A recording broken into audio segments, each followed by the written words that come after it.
Hello everyone, कैसे हो आप सब लोग। आई होप कि आप सभी बहुत अच्छे होंगे।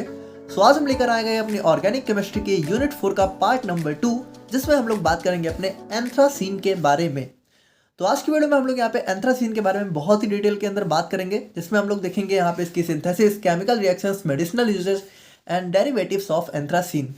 तो आप लोग कॉपी और पेन लेके बैठ जाइए और हम लोग अपना आज का वीडियो स्टार्ट करते हैं। तो बात करें हम लोग यहाँ पे एंथ्रासीन के बारे में, तो देखो यहाँ पे एंथ्रासीन भी हमारी क्या होती है, एक टाइप की हमारे यहाँ पे फ्यूज्ड रिंग हाइड्रोकार्बन्स होती है under the class of polynuclear hydrocarbons. तो आप लोग को याद हो तो हम लोग देख रहे हैं अपने पॉलीन्यूक्लियर हाइड्रोकार्बन्स, जिसके अंदर हम लोग देख रहे हैं फ्यूज्ड रिंग हाइड्रोकार्बन्स, जिसका हमारा एक क्लास होता है एंथ्रासीन। ठीक है, तो नेप्थलीन को हम लोगों ने ऑलरेडी डिस्कस कर लिया है और आज हम लोग बात करें अपने एंथ्रासीन के बारे में। तो देखो एंथ्रासीन के अंदर क्या होता है, जैसे नेप्थलीन के अंदर हमें 2 बेंजीन रिंग देखने को मिलती थी, तो वहीं पे एंथ्रासीन के अंदर हमें यहाँ पे 3 बेंजीन रिंग देखने को मिलती है। यानी एंथ्रासीन इज अ सॉलिड, यहाँ पे ये सॉलिड पॉलीसाइक्लिक यानी पॉली यानी मैनी साइक्लिक यहाँ पे होते हैं एरोमेटिक हाइड्रोकार्बन, यानी मैनी साइक्लिक एरोमेटिक हाइड्रोकार्बन की हमें रिंग देखने को मिलती है, जिसके अंदर हमारे क्या होते हैं, consist of 3 linear fused benzene rings, यानी कि 3 लीनियर यानी कि एक लाइन में, और 3 फ्यूज्ड यानी कि आपस में बिल्कुल फ्यूज हुई बेंजीन रिंग देखने को मिलती है। तो ये होता है हमारा सिंपल सा। बाकी हमारी ये मेंबर होती है फ्यूज्ड रिंग के under the class of polynuclear, वो जो आपको पता ही है। तो ये हो गया हमारा यहाँ पे एंथ्रासीन का बेसिक स्ट्रक्चर। और अगर हम लोग बात करें अपने एंथ्रासीन के अंदर रेजोनेंस की, तो एंथ्रासीन के हमें यहाँ पे 4 रेजोनेंस स्ट्रक्चर देखने को मिलते हैं। देखो यहाँ पे नेप्थलीन के हमें 2 देखने को मिलते थे, वहीं एंथ्रासीन के अंदर हमें 4 रेजोनेंस स्ट्रक्चर देखने को मिलते हैं। सो यहाँ पे अगर आप लोग ध्यान से देखो तो हमारा रेजोनेंस किस तरीके से होता है। देखो सबसे पहले हम लोग रेजोनेंस देखेंगे अपनी फर्स्ट रिंग में। ठीक है, तो फर्स्ट रिंग में क्या होगा, देखो फर्स्ट रिंग में सबसे पहले ये बॉन्ड हमारा यहाँ शिफ्ट होगा, तो ये बॉन्ड हमारे यहाँ शिफ्ट होगा और ये बॉन्ड हमारे यहाँ शिफ्ट होगा। तो देखो स्ट्रक्चर हमें कुछ इस तरीके से देखने को मिलेगा। अब क्या होगा, अब यहाँ पे देखो, अब यहाँ पे जो हमारा ये वाला बॉन्ड है, ये हमारा जब यहाँ शिफ्ट होगा तो ये वाला बॉन्ड हमारा यहाँ शिफ्ट होगा और ये वाला बॉन्ड हमारा यहाँ शिफ्ट होगा। तो स्ट्रक्चर हमें देखो आपको कुछ इस तरीके से देखने को मिलेगा। अब उसके बाद क्या होगा, अब उसके बाद हमारा ये वाला जो बॉन्ड है वो यहाँ शिफ्ट होगा, ये वाला बॉन्ड हमारा यहाँ शिफ्ट होगा और ये वाला बॉन्ड हमारा यहाँ शिफ्ट होगा। तो हमें यहाँ पे 14 स्ट्रक्चर कुछ इस तरीके से देखने को मिल जाएगा। तो इस तरीके से हमें यहाँ पे 4 रेजोनेंस स्ट्रक्चर टोटल देखने को मिलते हैं अपने इसके अंदर, हमारे एंथ्रासीन के अंदर। ठीक है, तो सिंपल है, इसमें कुछ खास तो है नहीं। बाकी यहाँ पे अपने एंथ्रासीन के हम लोग कुछ केमिकल प्रॉपर्टीज़ की बात करें। देखो आई होप कि आप लोग जो है पिछला वीडियो देख कर आए हो, जिसकी वजह से ये वीडियो आप लोग को और आसानी से समझ में आ जाएगी, क्योंकि यहाँ पे बिल्कुल सिमिलर ही है। ठीक है, तो अगर पिछला वीडियो देखे हो तो काफ़ी मतलब इजी लग रहा होगा आप लोगों को, क्योंकि बिल्कुल हम लोगों ने सिमिलर पैटर्न पे ही बनाया हुआ है।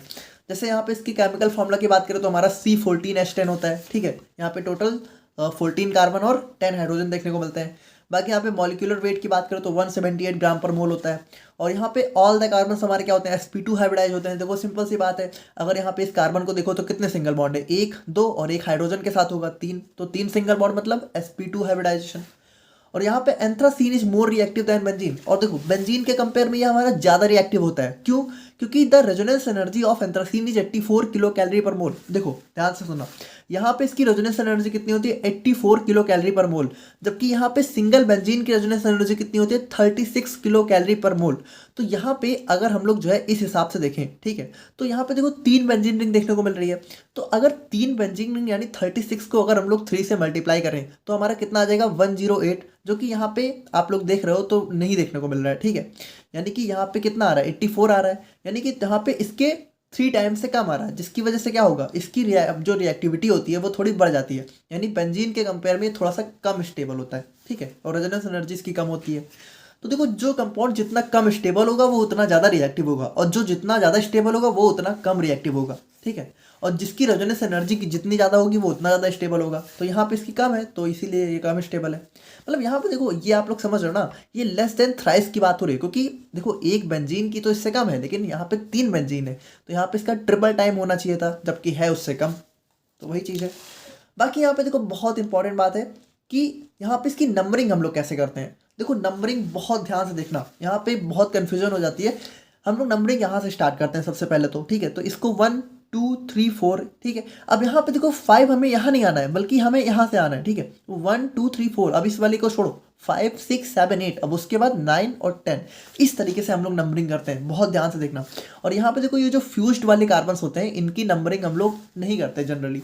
मतलब इनको अगर नंबरिंग देना भी होता है तो हम लोग ऐसे, जैसे ये 4 आ रहा है ना तो 4A हो गया, और जैसे यहाँ पे ये आ रहा है ना तो ये हमारा 10A हो गया। ठीक है, तो यहाँ पे जैसे ये हमारा 8A हो गया, ठीक है, और ये हमारा 9A हो गया, तो इस तरीके से हम लोग दे देते हैं। बाकी नॉर्मली इनकी नंबरिंग हम लोग नहीं करते हैं, और यहाँ पे नंबरिंग इस पैटर्न पे ही होती है, ध्यान रखना इस बात को। अब यहाँ पे देखो, बहुत ध्यान से सुनना। देखो जैसा कि आप लोग को पता है, नेप्थलीन में भी यही चीज़ थी और यहाँ पे भी है कि जो हमारी पोजीशन नंबर 1, ठीक है, 1, 4, 5 और 8 होती है, ठीक है, ये चारों हमारी लगभग सिमिलर होती हैं, तो इनको हम लोग बोलते हैं अल्फा पोजीशंस, ठीक है, 1, 4, 5 और 8, ठीक है, इनको हम लोग बोलते हैं अल्फा पोजीशंस।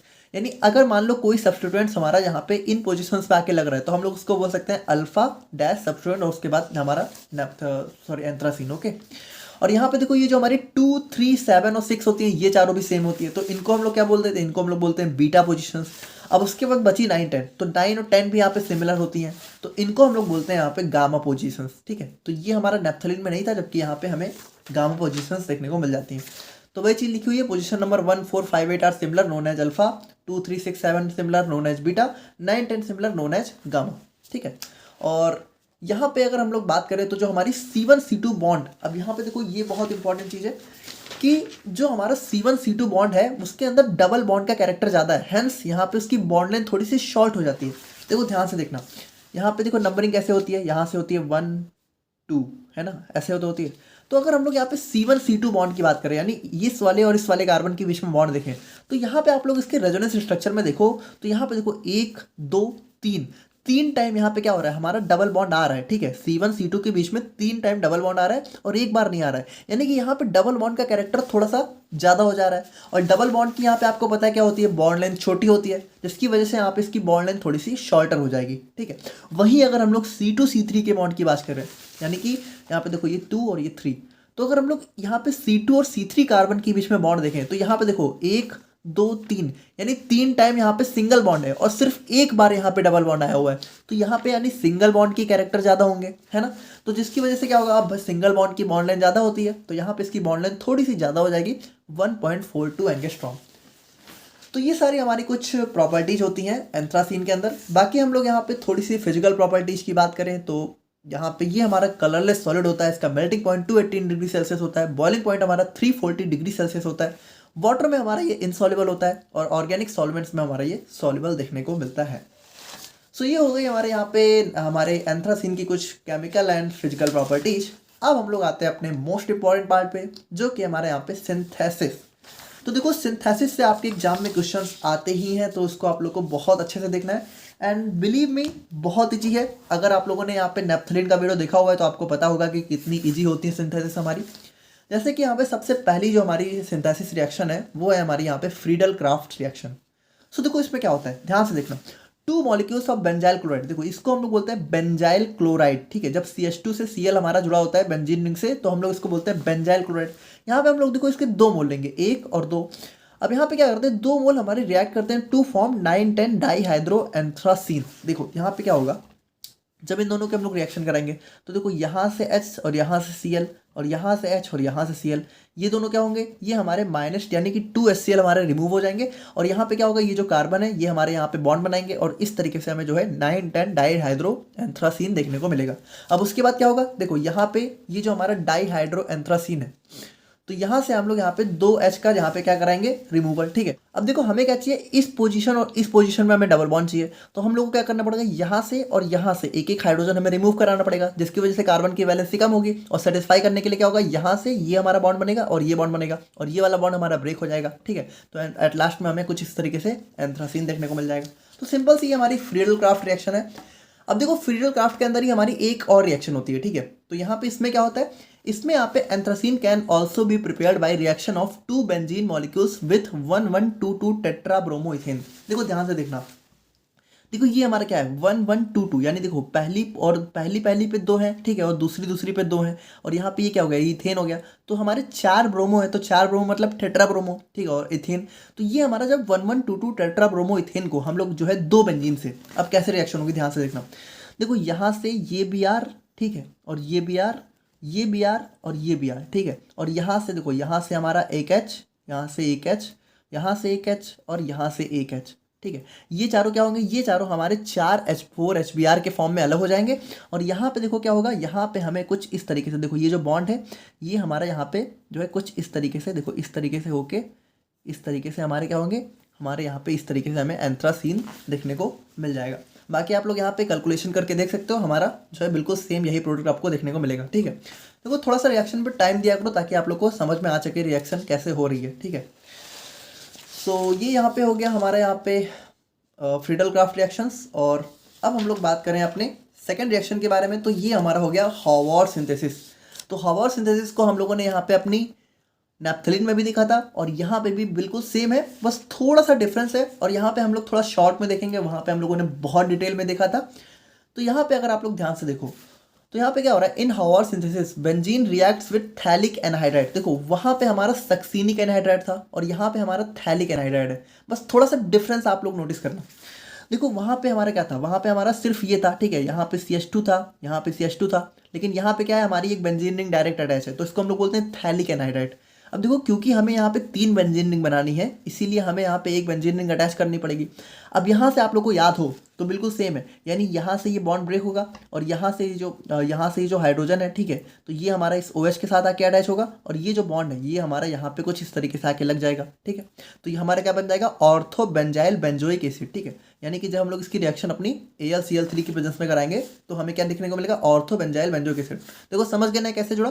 देखो यहाँ से बॉन्ड ब्रेक हुआ, यहाँ से बॉन्ड ब्रेक हुआ, तो यहाँ से जब बॉन्ड ब्रेक हुआ तो यहाँ पे देखो इस O के पास आ गया H। ठीक है, तो ये देखो ये OH हो गया और यहाँ पे क्या हुआ, ये जो डबल बॉन्ड है ये हमारा इस तरीके से और ये वाला बॉन्ड हमारा यहाँ आके अटैच हो गया और ये H हमारा इसके पास आ गया। सिंपल है।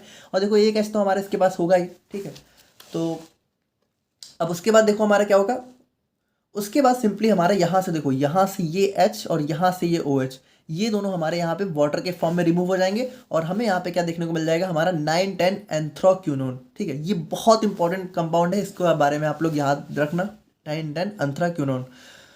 तो ये हमें यहाँ पे देखने को मिलेगा और ये रिएक्शन हमारी क्या हो जाएगी, साइक्लाइजेशन। और यहाँ पे हम लोग कंसनट्रेटेड H2SO4 की प्रेजेंस में इसको कराएंगे। और उसके बाद जब हम लोग यहाँ पे अपने 9,10 एंथ्राक्विनोन की, अब देखो हमें क्या चाहिए, बस हमें इस डबल बॉन्ड और O को रिमूव करना है दोनों जगह से और यहाँ पे हमें डबल बॉन्ड लाने हैं। तो इसके लिए हम लोग क्या करेंगे, इसका जिंक डस्ट की प्रेजेंस में हम लोग यहाँ पे इसका कराएंगे रिडक्शन। तो यहाँ पे क्या होगा, फिर हमारी एरोमेटाइजेशन रिएक्शन होगी जिसकी वजह से हमें जो है अपना एंथ्रासीन देखने को मिल जाएगा। तो ये देखो बहुत ही सिंपल सी रिएक्शन थी हमारी। आई होप कि आप लोग यहाँ पे समझ गए होंगे। अब बात करें हम लोग यहाँ पे अपने थर्ड सिंथेसिस रिएक्शन की, तो यहाँ पे क्या होगी हमारी एल्प्स रिएक्शन की। तो इसमें क्या होगा, हमारा anthracene is prepared by pyrolysis of orthomethyl benzophenone. देखो यहाँ पे पायरोलिसिस क्या होता है, जब भी हम लोग यहाँ पे अपने किसी कंपाउंड को ऑक्सीजन की अब्सेंस में हीट कराते हैं तो उस प्रोसीजर को हम लोग पायरोलिसिस बोलते हैं। तो इसमें क्या होगा, हम लोग अपने ऑर्थोमेथाइल बेंजोफिनोन की जब हम लोग पायरोलिसिस कराएंगे तो यहाँ से देखो क्या होगा, हमारा देखो यहाँ से ऑक्सीजन, यहाँ से एक ऑक्सीजन और यहाँ से 2 हाइड्रोजन हमारे H2O के फॉर्म में रिमूव हो जाएंगे और यहाँ पे सिंपली हमें देखने को मिल जाएगा हमारा यहाँ पे एंथ्रासीन। तो ये सिंपल सी रिएक्शन थी हमारी एल्प्स रिएक्शन। और उसके बाद हम लोग बात करें तो हमारा आ जाता है डायल्स एल्डर रिएक्शन। सो इसमें क्या होगा, देखो इसमें आप लोग थोड़ा सा ध्यान से समझना। देखो इसमें सबसे पहले हमारी रिएक्शन होगी 1,4-नेप्थोक्विनोन की, किससे, हमारी 1,3-ब्यूटाडाइन से। तो इसमें क्या होगा, देखो जब भी हमारा यहाँ पे डायल्स एल्डर रिएक्शन होती है तो हमारे 3 डबल बॉन्ड ब्रेक होते हैं और 1 डबल बॉन्ड फॉर्म होता है। तो यहाँ पे देखो जब हमारी रिएक्शन होगी तो क्या होगा, यहाँ से देखो ये हमारा कुछ इस तरीके से आके अटैच होगा और देखो ये और ये डबल बॉन्ड ब्रेक होंगे और ये यहाँ पे ये डबल बॉन्ड हमारा यहाँ पे फॉर्म होगा। ठीक है, तो ये हमारी हो गई डायल्स एल्डर रिएक्शन। तो इसमें क्या होगा, हमारा प्रोडक्ट बनेगा 1,4-डाईहाइड्रो एंथ्रासीन 9,10 डाइऑल। अब यहाँ पे क्या होगा, इसकी हम लोग फर्दर रिएक्शन कराएंगे अपने जो है क्रोमियम ट्राई ऑक्साइड की प्रेजेंस में, जिसकी वजह से क्या होगा, हमारा 2 हाइड्रोजन यहाँ पे क्या होंगे, रिमूव हो जाएंगे। देखो यहाँ से हमारे 2 हाइड्रोजन रिमूव हो जाएंगे, तो यहाँ से देखो एक हाइड्रोजन यहाँ से गया, एक हाइड्रोजन यहाँ से गया, जिसकी वजह से क्या होगा, ये जो डबल बॉन्ड है ये हमारा यहाँ पे आके, यहाँ पे और यहाँ पे आके लग जाएंगे। अब उसके बाद क्या होगा, अब उसके बाद सिंपल है, हमें यहाँ पे इसका रिडक्शन करा देना है। तो जिंक डस्ट की प्रेजेंस में हम लोग यहाँ पे इसका रिडक्शन करा देंगे। ठीक है, डिस्टिलेशन करा देंगे फर्दर, जिसकी वजह से हमें यहाँ पे एंथ्रासीन देखने को मिल जाएगा। देखो इसमें क्या है, सिंपली हमें डबल बॉन्डों को रिमूव करना है, 2 डबल बॉन्ड लाने हैं, तो जिंक डस्ट की प्रेजेंस में हम लोग इसका डिस्टिलेशन करा देते हैं। तो इस तरीके से हो जाता है। तो देखो काफ़ी सिंपल सी रिएक्शंस होती हैं, बस आप लोगों को थोड़ा सा ध्यान देना है। बाकी लैंग्वेज बिल्कुल वही है, व्हेन 1,4-नेप्थोक्विनोन रिएक्ट्स विद 1,3-ब्यूटाडाइन तो इट फॉर्म्स 1,4। ठीक है, ये फॉर्म होता है। उसके बाद इसकी जब हम लोग फर्दर ऑक्सीडेशन कराते हैं तो हमें 9,10 एंथ्राक्विनोन देखने को मिलता है, जिसकी हम लोग फर्दर डिस्टिलेशन कराते हैं जिंक डस्ट की प्रेजेंस में, तो हमें अपना एंथ्रासीन देखने को मिल जाता है। तो देखो काफ़ी सिंपल सी हमारी रिएक्शंस हैं मेथड ऑफ प्रिपरेशन की। देखो सिंथेसिस यहाँ पे क्या होता है, मेथड ऑफ प्रिपरेशन।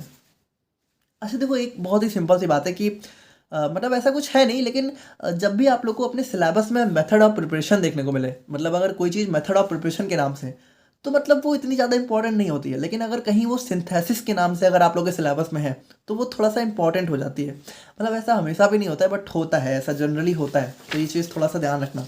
जैसे अगर आप लोग को याद हो तो फिनॉल और एरोमेटिक एसिड्स में क्या था, हमारा मेथड ऑफ प्रिपरेशन नाम से दिया हुआ था। मतलब होती दोनों एक ही चीज़ है, लेकिन यहाँ पे क्या है, और यहाँ पे वो चीज़ सिंथेसिस के नाम से दी हुई है। सिलेबस अगर आप लोग अपना खोल के देखोगे तो यहाँ पे ये सारी चीज़ें इंपॉर्टेंट है भाई। ये एग्जाम में यहाँ से क्वेश्चन देखने को मिलता है, जबकि वहाँ से क्वेश्चन थोड़ा कम देखने को मिलता है। तो ये चीज़ होती है थोड़ा सा एग्जाम के पर्पज़ से, बाकी है तो इम्पॉर्टेंट, आप लोग को पता होना चाहिए। तो हम लोग यहाँ पे बात करें अपने केमिकल रिएक्शंस ऑफ अपने एंथ्रासीन के बारे में। तो एंथ्रासीन हमारी बहुत सारी केमिकल रिएक्शंस वगैरह देता है। जैसे हमारी सबसे पहले हो गई हमारी इलेक्ट्रोफिलिक सब्स्टिट्यूशन, जिसके अंदर हैलोजिनेशन हो गया। तो हैलोजिनेशन में क्या होता है, अच्छा यहाँ पे देखना, यहाँ पे देखो ये जो एंथ्रासीन होता है ना, तो एंथ्रासीन के अंदर जनरली क्या होगा, जो हमारे प्रोडक्ट होंगे वो यहाँ पे या तो आप लोग को 9 या फिर 10, मतलब मोस्टली हमारे जो है गामा पोजिशंस पे ही देखने को मिलेंगे। ऐसे देखो ये हमारी क्या होती है, नंबरिंग ऐसे होती है 1 2 3 4 5 6 7 8 9 और 10। तो मोस्टली क्या होता है, मोस्टली हमारा यहाँ पे 9th और 10th पे ही हमारा सब्स्टिट्यूशन देखने को मिलता है। देखो हमारा 1 2 पे भी होता है कभी कभी, लेकिन मोस्टली हमारा 9 10 पे होता है। मतलब अगर सिंपल बात करें तो जब भी हम लोग नॉन पोलर सॉल्वेंट्स के केस में रिएक्शन कराते हैं तो हमारा रिएक्शन 9 10 पे होता है, और पोलर के केस में हमारा मोस्टली 1 2 पे होता है। लेकिन मोस्ट ऑफ द रिएक्शन हम लोग नॉन पोलर सॉल्वेंट्स में ही कराते हैं, इसलिए हमें 9 10 सब्स्टिट्यूशन पे ही प्रोडक्ट देखने को मिलता है। यानी हमारे जैसे अगर आप लोग देखो तो एंथ्रासीन रिएक्ट्स विथ हैलोजन, जैसे कि हमारा क्लोरीन हो गया, ब्रोमीन हो गया, in the presence of carbon tetrachloride to form 9 bromo anthracene. यानी यहाँ पे देखो हमारा सब्स्टिट्यूशन कहाँ हो रहा है, 9 पे, तो 9 ब्रोमो एंथ्रासीन देखने को मिलता है।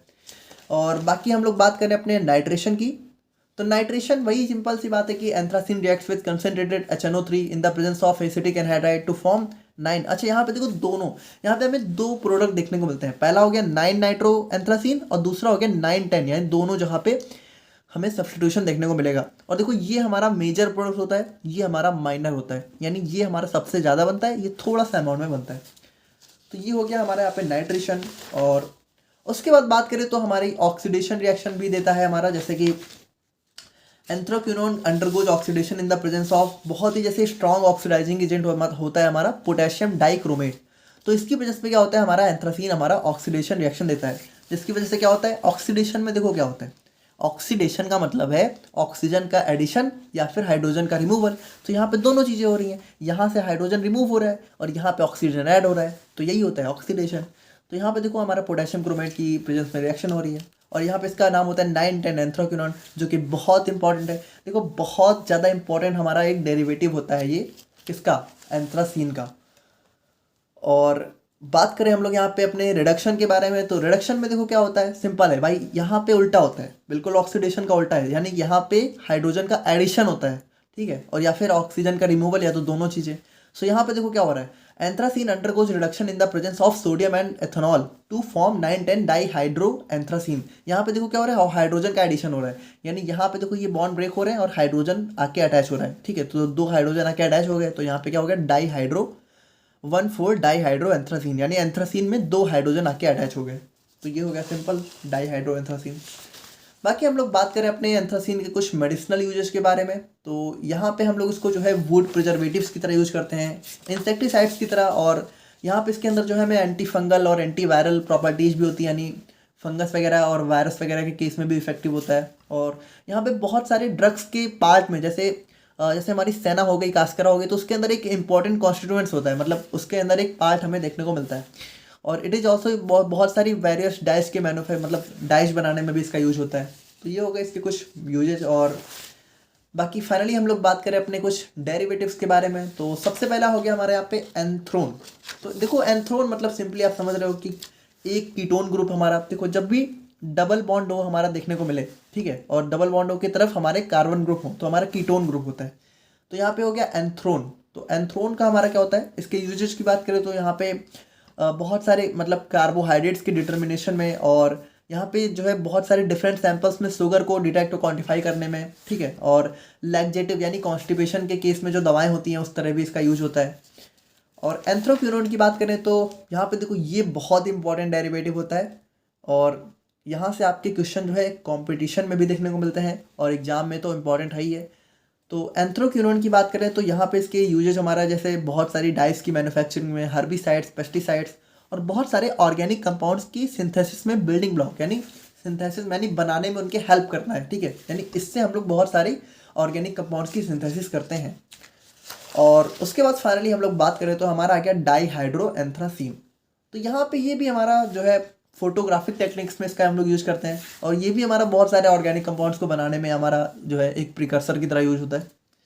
तो ये थे हमारे यहाँ पे एंथ्रासीन का basic introduction, synthesis, chemical reactions, medicinal uses and derivative. I hope कि आप लोग वीडियो समझ गए होंगे। वीडियो अच्छी लगी तो आप लोग लाइक कर देना। मिलते हैं हम लोग यहाँ पे नेक्स्ट वीडियो में। Thank you so much.